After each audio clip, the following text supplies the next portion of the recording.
صلواتك عليه وعلى آبائه في هذه الساعة وفي كل ساعة وليا وحافظا وقائدا وناصرا ودليلا وعينا حتى تسكنه أرضك توعا وتمتعه فيها طويلا. اللهم صل على محمد وآل محمد وعجل فرجهم.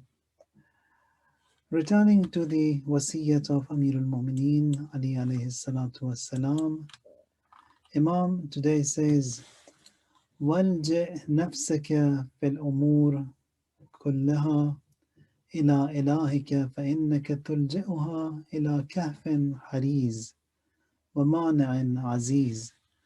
That is, in all afflictions, in all tasks and affairs, you surrender yourself to the Almighty Allah, to your Lord. فإنك تلجئها إلى كهف حريز. And if you do that, you are surrendering yourself to a strong fort. وَمَانِعٍ عَزِيزٍ وَأَخْلِصْ فِي الْمَسْأَلَةِ لِرَبِّكَ. And then you be sincere in whatever you want from Allah. So be sincere, purify yourself, and ask the Almighty Allah. فَإِنَّ بِيَدِهِ الْعَطَاءُ وَالْحِرْمَانُ. Giving and not giving, both of them, it is in his hands. وَأَكْثِرْ الْإِسْتِخَارَةِ. And then Imam says, you increase and you do a lot of istikhara. Istikhara means to seek the good, not the istikhara where generally people they want to take out for different. Istikhara means talab al khair. That is, you seek the goodness, seek the well-being. You ask Allah for the good to unfold before you. وَتَفَهَّمْ وَسِيَّتِي. And then he says that Imam says to his son, Imam Mujtaba alayhim as-salam, understand my wasiyah. وَلَا تَذْهَبَنَّ عَنْكَ صَفْحًا فَإِنَّ خَيْرَ الْقَوْلِ مَا نَفَعَ. Says the best of words is that what is beneficial. وَاعْلَمْ أَنَّهُ لَا خَيْرَ فِي عِلْمٍ لَا يَنْفَعُ. And then Imam says that there is no use of seeking a knowledge that will have no benefit also. So quite a different a variety of commands Imam has given over here today, and that is first of all depending and relying upon Allah Tabarak wa Ta'ala, and that everything is from Him. And in this life that we are living in, we have to rely upon Him a lot, a lot, a lot. And especially in this livelihood, we've got enemies in all forms. We may have people who in the material form, in the jinn form, in all the other forms, enemies who want to be against us for money matters, wealth purposes, or it may be our health, or our life, or whatever, from among the relatives, from among the loved ones, people who we know, people from a distance, everyone could cause some kind of a harm and a nuisance for us. So we need a lot of protection. Imam says the best of support and the best of protection that can be given to you, it is by Allah Tabaraka wa Ta'ala. Now, two things are mentioned over here. We can have enemies in the material form, which would result in us losing whatever we have. We could have enemies in a moral form, which could come and attack our spiritual existence. So, if that enemy attacks our material form, that is, may that be life or may that be ourselves or our wealth or belongings, that loss it's easy to bear and it can be repaired and recovered. But a loss that is hit and applied to the spiritual side and dimension of ours, that is a fatal loss. That is a loss that can be, with very difficulty, it can be repaired or corrected.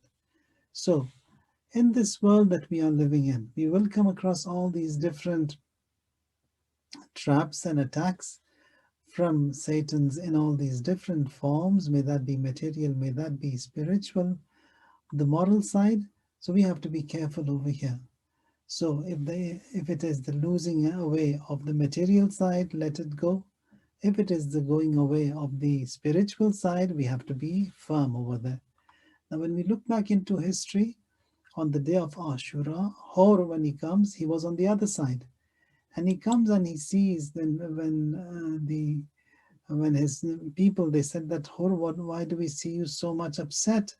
If we were said that who is the strongest man here in Kufa, we would have said that it's Hor.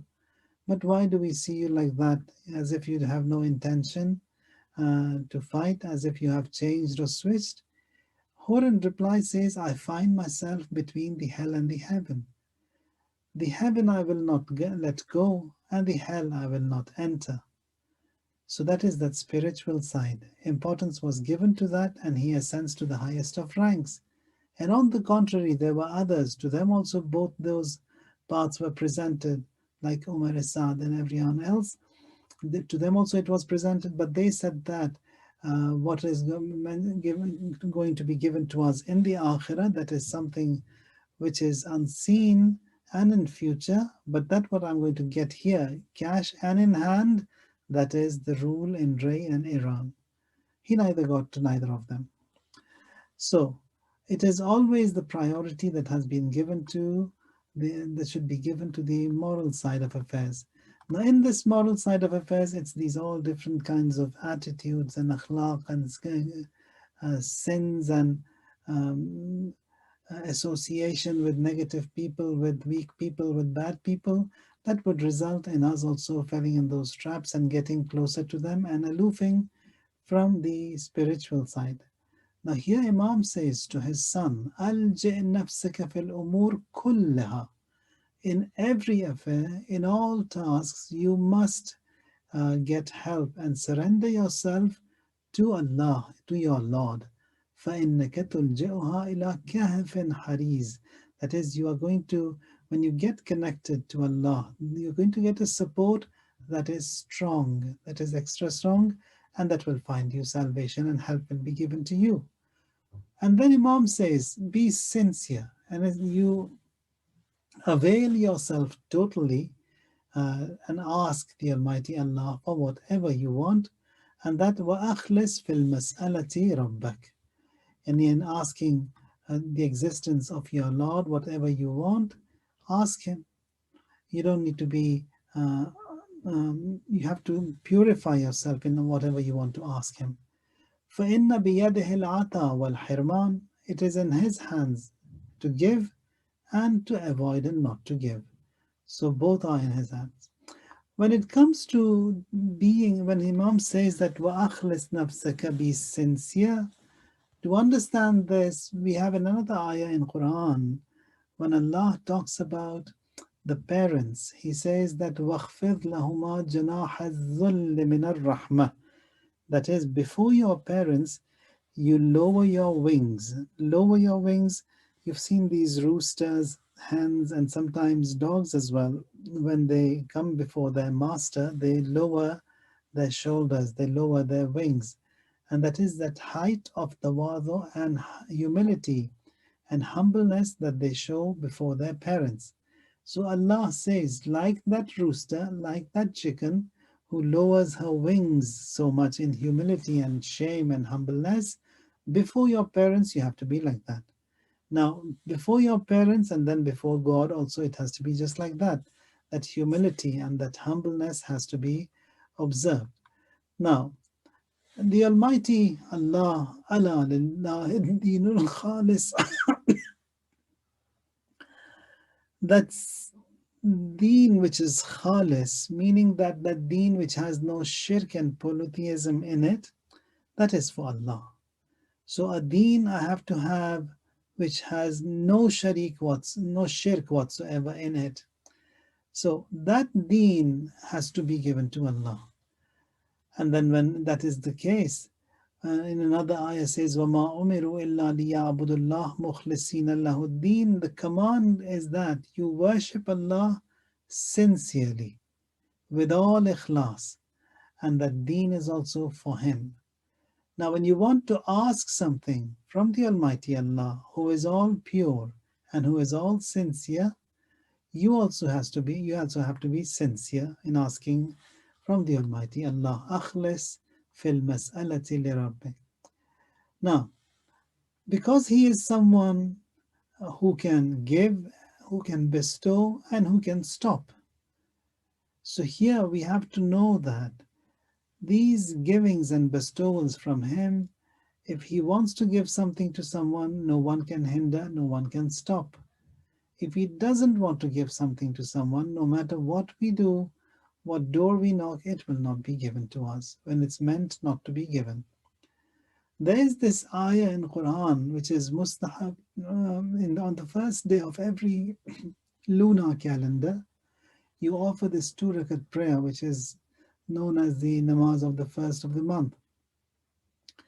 And then you've got this ayah that is recited after the prayers. And also on and off do recite this ayah. It says, إِن يَمْسَسْكَ اللَّهُ بِالضُّرٍّ فَلَا كَاشِفَ لَهُ إِلَّا هُ. If Allah has intended some distress to come towards you, no one can stop. No one can put away that distress. No one. إِلَّا هُ, but He Himself. وَإِن يُرِدْكَ بِخَيْرٍ فَلَا رَادَّ لِفَضْلِهِ. And if Allah has desired good for you, no one can stand on the way of that good and that grace. It will definitely get to you. No one can hinder, no one can stop. فَلَا رَادَّ لِفَضْلِهِ يُصِيبُ اللَّهُ يُصِيبُ بِهِ مَن يَشَاءُ مِنْ عِبَادِهِ. And He grants to whomever He wishes. That is Allah Tabaraka wa Ta'ala. Now the other thing that Imam mentioned over here is Aksir al-Istikhara. That is, you seek the good from Allah and a lot. Any talabul khair, you ask for the good from Allah and you ask that a lot. Istikhara means, that is, you look into the tasks that you have to do. You'd see, first of all, study that work that you want to perform, think over it, and get the advice from your sincere people who are around you. And then once you've started and you've done your homework of thinking and then seeking the good from Allah, now you've made up your mind, you embark, tawakkalun ala Allah. Relying upon Him, you go ahead. So istikhara means that homework that you need to do, talabul khair, that is, I want the good and I'm seeking for the well-being from the Almighty Allah. Now there's another istikhara that is generally performed by the mu'mineen. That is, once we cannot make a decision and we are confused or in doubt, there we seek help by the way of an istikhara. And the doer of the istikhara, he does it either with a sabha, with a tasbih, or from the Quran, as it has been taught by the Ma'asumeen alayhimus salam. There, when you can't make a decision, for example, you want to buy a car, you don't know whether this one or that one. So here you make up your mind and your decision to buy this one, and then you do an istikhara. If it turns out to be good, you buy it. Now this istikhara also is done only after you've done your homework yourself, and that is doing the inquiries and then getting an advice from the relative mu'mineen or relative person or specialist in that field. And after that, if you cannot decide, then you do an istikhara. There is an istikhara which is also generally misunderstood in our Urdu speaking community and also in the Afghani side of Farsi speaking community. And then that is also because of the influence there has been between the Sunnis on the Shias living in these parts of the world. They have an istikhara which is a kind of a fortune telling. We don't have that. Our istikhara means, that is, you cannot make up your mind and then you come and see an istikhara. First of all, the niyat would be to do, and then if it comes out to good, you will do it. And you have intended to do, and the istikhara was bad, so you don't do it. The istikhara they have, it's a fortune telling, it's a future telling. They come and say that just see an istikhara, for example, for this spouse, for this match. And the person who's doing it for them, he comes and says in the future whether it should be done or not, and how not. We don't have that. We have, first of all, in marital issues and divorce, etc., ulama, some of them, they are of the opinion that you shouldn't be doing istikharas at all. You do your homework, you do the background check, you love from both the sides, and if they are a good match, you get a second opinion from the alim in town where this person has been associated to. Then you speak to him, and from there you get the background information, and then you go ahead, even without an istikhara. Our Ustad Ayatullah Jawadi Amudi, he never does an istikhara, neither for himself or for anyone.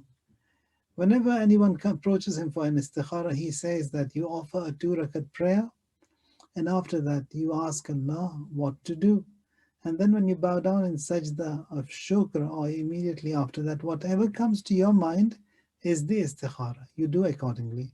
So that istikhara which he has, it's like that. So here Imam says, وَأَكْثِرِ الْإِسْتِخَارَ means always seek the good from Allah. Ask for the good, for the well-being, for the khair from Allah Tabarak wa Ta'ala, and ask a lot. Aksir means ask a lot. So it's talabul khair min Allah. Now that was one. Now the other thing that Imam mentions over here is that if istikhara means that Allah, if He wants, He could have given everything to everyone. It wasn't difficult for Him. Now in all this creation, the only example that we see from Quran, it's Hazrat Maryam Salamullah alayha, that her food was always delivered to her mihrab in the masjid, and then without her cooking anything, and then although she was fasting, her sahari and her iftari also was prepared from the heavens and delivered to her mihrab, her masjid, the place where she was worshipping. So that is an one-off case from Allah Tabarak wa Ta'ala for Hazrat Maryam. If He wanted that to happen, that every day a grocery bag be delivered to every one of us, if He wanted, He could have done that. But it is not meant to happen. We have to go and get this rizq of ours, earn this by our own hard work, and we have to make all the channels, and through those channels, whatever we want, we have to get. So, in this talabul istikhara, that is seeking the good from Allah wa Ta'ala, this is also embedded in it. That is, the hard work has to be yours, and then you rely upon Allah with that good intention and istikhara of yours, and then whatever outcome is, that will be the result and the reward that you would be getting. So Imam says that talabul istikhara, that talabul khair from Allah wa Ta'ala. The next thing that Imam mentions in this glorious wasiyah is that وَتَفَهَّمْ وَسِيَّتِي, understand my wasiyat, Hassan. وَلَا تَذْهَبَنَّ عَنْكَ صَفْحًا, and then just don't walk away from this wasiyah without understanding and knowing it. So think over it, ponder over it, all that I have mentioned in this wasiyah for you. Now Rasulullah sallallahu alayhi wa alihi wasallam was sent by Allah to be obeyed. Bi'iznillah, that was the command of Allah, that Rasulullah be obeyed. People, they used to come to Rasulullah, they used to learn from him. Now Rasulullah sallallahu alayhi wa sallam, in this wasiyah, one of the things that was mentioned was that you surrender your tasks and affairs to Allah, that everything He will be doing, everything will be from His side. And that ayah also that was recited, that وَإِنْ يَمْسَسْكَ اللَّهُ بِضُرٍّ فَلَا كَاشِفَ لَهُ إِلَّا هُ, that if Allah holds on to something, it will not happen. If He has intended something not to get to you, it will never get to you. If He has intended khair for you, that will definitely get to you. No one can stop that khair getting to you. Now, in this world that we are living in, He said that you have to surrender yourself to Allah, because you will go through all these tests and trials, and those tests and trials will be a lot. This dunya is darul bala, that the dunya is a house of bala, of tests and trials. So in these tests and trials, what do we do? Here Imam said, you got to surrender and connect to the Almighty. In one of the riwayat that we have from, I believe, Imam al-Sadiq alayhi salatu wassalam, he says that from Abul Hassan Musa alayhi salam, that is Imam al-Qadim alayhi salam, Musa ibn Ja'far alayhi salatu wassalam, our seventh Imam. Imam says that ما من بلاء ينزل على عبد مؤمن فيلهمه الله عز وجل الدعاء, says that no trial befalls upon a believer, but that the Almighty Allah, He inspires him to supplicate. So when a bala comes to us, that is, Allah is activating that dua mode in us. He wants us to supplicate to Him. He wants us to communicate to Him, to speak to Him, to talk to Him. And that bala, the trial, is removed faster. And then Imam says that, and then says, وَشِيكًا وَمَا مِن بَلَاءٍ يَنزِلُ عَلَىٰ عَبْدٍ مُؤْمِنٍ فَيُمْسِكُ عَنِ الدُّعَاءِ إِلَّا كَانَ ذَلِكَ الْبَلَاء طَوِيلًا. Now no trial befalls upon a believer, and he refrains from supplicating. So a bala has come, and I'm not supplicating, and I'm not having a connection with Allah, communicating with Allah Tabarak wa Ta'ala. Here Imam says this bala will be lengthened. It's going to stay for long if you don't supplicate. So in balas, in tests and trials, the command to us is that you have to supplicate to Him. If you want that to be removed faster, you supplicate. If you don't supplicate, that will remain for long. And then says that فَعَلَيْكُمْ بِالدُّعَاءِ وَالتَّضَرُّعِ إِلَى اللَّهِ. And then so when a bala befalls on you, it is upon you to supplicate to the existence of Allah Tabarak wa Ta'ala, to plead to Him. Now Allah in Quran, another ayah says, وَلَقَدْ أَرْسَلْنَا إِلَىٰ أُمَمٍ مِّن قَبْلِكَ فَأَخَذْنَاهُمْ بِالْبَأْسَاءِ وَالضَّرَّاءِ لَعَلَّهُمْ يَتَضَرَّعُونَ. That is, all these nations prior to you, we sent them all the stress and distress and wrath and punishments and tests and trials. All of that was sent to them, and a lot. Why was it? Says لَعَلَّهُمْ يَتَضَرَّعُونَ, so that they supplicate, so that they communicate with Allah Tabarak wa Ta'ala. So balas, the magnitude of the bala, the greater it is, means that the greater dua connection is required, especially in this COVID. It means that dua has to be a lot more, because the magnitude and the size of this bala is also huge.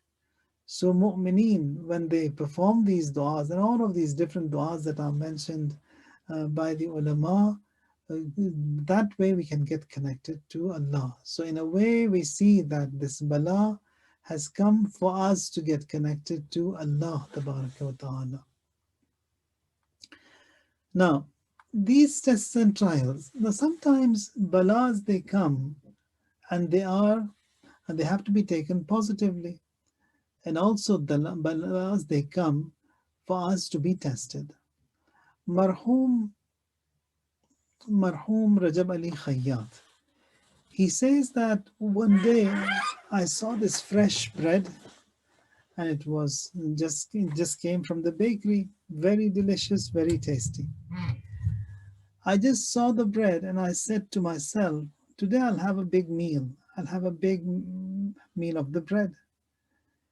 He says that that was his intention, but he didn't have it. He comes out of his masjid, and he was coming where there camels were passing by, and one of the camels threw a kick at him. He jumped and he saved himself. Had he not jumped, that kick would have been fatal. He would have fractured his legs. He comes into his mosque and starts reflecting that what went wrong? Why did the camel had to kick me? I haven't done anything wrong. I looked into my amal, and suddenly a vision opens before him. And he was informed that your thought that you had, that you're going to have a big meal, and having a big meal is makruh, says that thought of yours was the kick of the camel towards you. He says in that vision that, but I did not eat. He was told, and the camel also did not hit. So these are the consequences of affairs that we have, tests and trials that we have in our life. Most of that, it is what we have done and what we have created ourselves is what befalls upon us. So here we have to be extra cautious of what we are doing, for it is an action replay. And for mu'mineen, it is as such that if they've done something bad to someone, before they die, they will see exactly the same action of theirs that has been done by, that will be done by them or for them or upon them. That is the consequences of affairs that we have. And the bala also, it's as such. Now Rasulullah sallallahu alayhi wa alayhi wasallam, he went to a house of a Jew. He sat there, and then a pigeon laid an egg on the wall.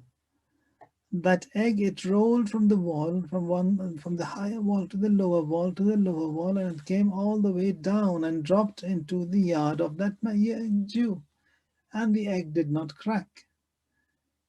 Rasulullah says, look at, saw that, and the egg, all the distance it traveled, and it did not crack. The Jew, he started smiling and laughing and said to the Prophet, in my house nothing breaks. Nothing breaks.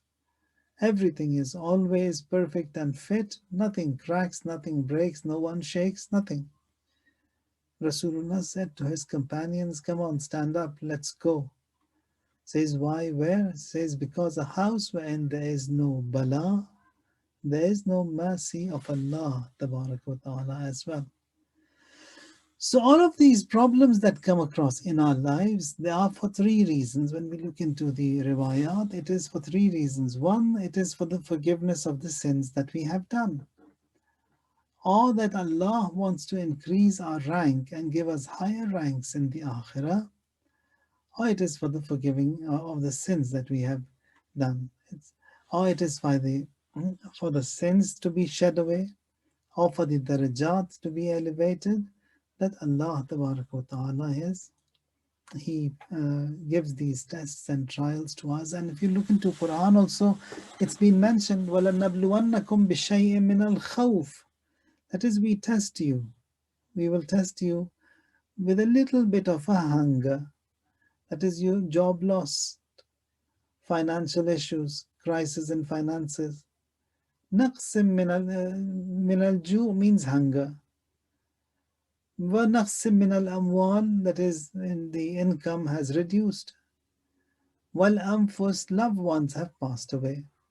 وَالثَّمَرَاتِ, of fruit and vegetables and all these blessings that are with you, that will be taken away. Slightly it will be reduced. So the task given to us and the duty at that time assigned to every one of us is Bashir Sabirin. You have to observe patience. So with patience, you can put away the bala. Salat, prayers, put away balas. And then sins, committing them, they invite balas. And there are so many different ways how these balas can be repelled. And there are actions that result in inviting the balas towards ourselves. This dunya that we are living in, it is full of trials and tests. إِنَّ الْإِنسَانَ لَفِي خُسْرٍ إِلَّا إِنَّ الْإِنسَانَ لَيَطْغَى. So we've got these ayat. إِنَّ الْإِنسَانَ لَفِي خُسْرٍ, he is in a loss. إِنَّ الْإِنسَانَ لَيَطْغَى, man, he is always rebellious. Or we've got other ayat where he says that in the first one, بِشَيْءٍ مِنَ الْخَوْفِ, with a little bit of a fear, Allah will test you. And نَقْسٍ مِنَ الْأَمْوَالِ, by taking away your wealth. وَالْأَنفُسِ, your loved ones. And then وَالثَّمَرَاتِ, the fruit. And everything will be lost. He tests with death. He tests with loss of income. He tests with drought and poverty. So there are ayat which state that at time he tests you with good deeds. وَنَبْلُوَكُمْ بِالشَّرِّ وَالْخَيْرِ فِتْنَةً. So joys will be a means of test. He will give you, make you happy. So here you are being tested. How do you behave? A thing that we have to keep in our mind, that generally in all these problems over here, also when Imam Ali alayhi salatu wasalam, he says, وَأَلْجِئْ ila rabbik, that is, you get connected to the Almighty God and surrender yourself to Him and get help from Him. Now here tawassul also is mentioned. That is, you can have tawassul. The tawassul channel also has been created by Allah. That who do you get help from? He says the best of those from whom you can get help are the Ahlul Bayt alayhimus salam, the best of channels that can be sought. Prophet Yaqub, Hazrat Yusuf alayhi salam in the prisons. For 7 years he was in the prisons.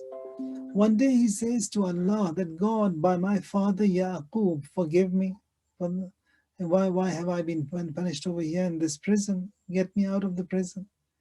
Wahy is revealed to Prophet Yusuf. He says that by your father Yaqub, you want to be freed and you want help.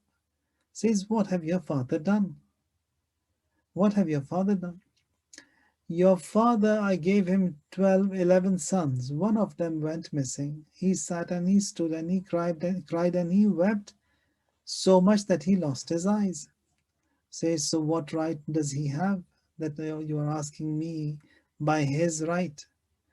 Then Allah says, if you want a dua and you want to give me a right, a vow of a right, says it is the Ali Muhammad, Muhammad and Ali Muhammad sallallahu alayhi wa alayhi wasallam.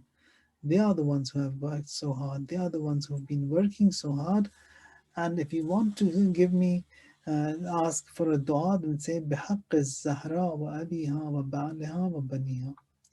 So, the effects that we see in Allah's tests in human lives is that when man is tested, he comes out of his negligence, out of his ghaflat. You've seen that for yourself, that many a times people, they are so much drowned in the day-to-day busy schedule that many a times these wajibat, they also are not performed. So here when this bala comes to this person, that what triggers him first is that I have to go and fix my prayers. So that is from Allah, that He wants him to be forgiven, and then Allah wants him to be reconnected to the Almighty, so that bala it comes. Well, so here says, وَنَبْلُوَكُمْ بِالشَّرِّ وَالْخَيْرِ فِتْنَةً. Fitnatan means for a test. Do you see this shar? It is a fitna. You see the khair? That is also a fitna. Now, what is the reason behind these tests? Some of the reasons I'll mention here. It says effects of Allah's tests on human beings. When man is tested, he comes out of negligence. That is the first one, that ghaflat is gone. And a clear, straight road ahead is good. But it will make the driver also drowsy. So if you have all these ups and downs on the road, on the highway, then the driver is also alert. He will not go drowsy. If he puts on that cruise control, he is careful that to apply brakes every now and then because of these curves. Curves are these turbulences that we have in our life. So if it was a free life without any problems, then everyone could go fast and then on cruise control, and that is going to be fatal, because if you're going to get drowsy and tired. If it's all, the whole path is just like a one path with no ups and no downs. So ups and downs make you strong. Ups and downs, they are from Allah Tabaraka wa Ta'ala. That now, the other thing that we learn here from these tests and trials, the Imam says that you have to surrender yourself to Allah in all these difficult situations or in these worrisome tasks. A test for all mu'min, sinners and the awliya. Here says that al-bala lil-zalimi adabun. When Allah tests a zalim, says it is to correct him. It's adab for him. وَلِلْمُؤْمِنِ امْتِحَانٌ. For the mu'mineen, it is the bala, it is a test. And for the others, وَلِلْأَوْلِيَا دَرَجَةٌ. For the friends of Allah, it is a rank. So, bala For an oppressor is correction. Bala for a mu'min is a test. Bala for the awliya is a rank. Man knows himself in hardships. At times one thinks that he is a very good guy, very pious, very religious. But on an issue, he finds and sees himself that he has been very useful. So he comes to know himself. So to whether uh, he has the ability or is incapable of these tests and trials, they bring man out of that stagnant lifestyle. So tests and trials are there. So I'm constantly moving around to correct this or bring everything back to normal. So these tests and trials are important and they are blessings from Allah Ta'ala. Not that we ask Allah to send down balas and tests upon us. No, that we have been forbidden by the Ma'asumin, that to ask Allah to invite bala and misfortune for yourself. That no. Now these examples that were mentioned now in tests and trials, it is that what we go through. So here it says, هذا من فضل ربي ليبلوني أشكر أم أكفر. Allah, He tests to see if I'm grateful or ungrateful. Prophet Sulaiman said, the rule is by the grace of Allah Ta'ala. He wants to test me.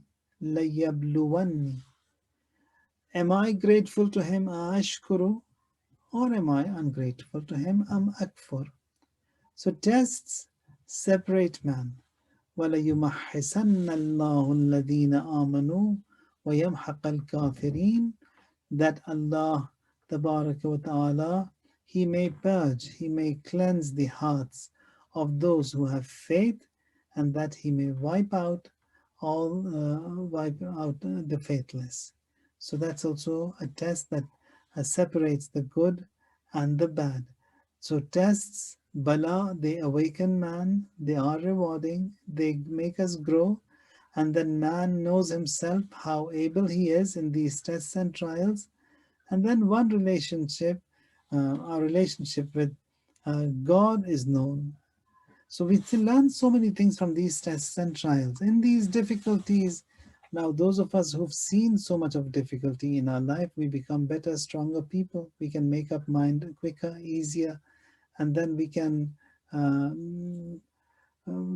be stronger because we've learned so much from all these tests and mishaps that have unfolded upon us. So asbab, they are made by Allah. He breaks the asbab. Balas also, they come to us, that is what we have made or we have invited or we have attracted by the mishap or the wrong that we have done. So balas are created there. So if bala has come and we have to fix ourselves, there are different ways that have been mentioned. There are so many du'as. One of the du'as is the dua 7 in Sahifa Sajjadiyya that was prescribed by Ayatollah Uzma Khamenei. And apart from that, there are so many other ways that Ma'asumin alayhim salam, they have helped us that in all these worrisome distresses and circumstances, you have to get connected to Allah Ta'ala. And then when we get connected to the Ahlul Bayt, that path also has been shown to us by the Almighty Allah. وَابْتَغُوا إِلَيْهِ الْوَسِيلَةِ. That is, you seek the means of nearness to Allah. And the means of nearness to Allah Ta'ala are the Ahlul Bayt alayhim salam, are the Imams. When inquired that وَلِلَّهِ الْأَسْمَاءُ الْحُسْنَى on the Laylatul Qadr, when you'll be placing the Quran on your head or before you, and you will be saying bi Muhammadin, bi Aliyin, bi Fatima. Imam Sadiq says, someone comes and says that inquires about these names, says that these names of Allah, what are they? وَلِلَّهِ الْأَسْمَاءُ الْحُسْنَى فَادْعُوهُ بِهَا. That is, you call upon Allah by these good names of Allah. What are they? Imam says, نَحْنُ وَاللَّهِ الْأَسْمَاءِ الْحُسْنَى في Quran, that we the Ahlul Bayt, we the Imams, are the Asma'ul Husna, the good names of Allah in Quran. So Imam says, وَالْجِئ, that is, you surrender yourself to God, then you get help from that God, from the Almighty. So here that concept of the tawassul also triggers, And Imam teaches us as to how you should be approaching the Almighty Allah in all walks of life. May Allah Tabaraka wa Ta'ala help us understand these glorious teachings of Ma'asumeen alayhim salam, and then grant Shifa to everyone who has requested for Shifa. All those who have passed away, Allah forgive them, elevate their ranks, hasten in the return of our Imam, our Master, our Hujjah, and count us all among the best of His servants. وسبحان ربك رب العزة عما يصفون وسلام على المرسلين والحمد لله رب العالمين. اللهم صل على محمد وآل محمد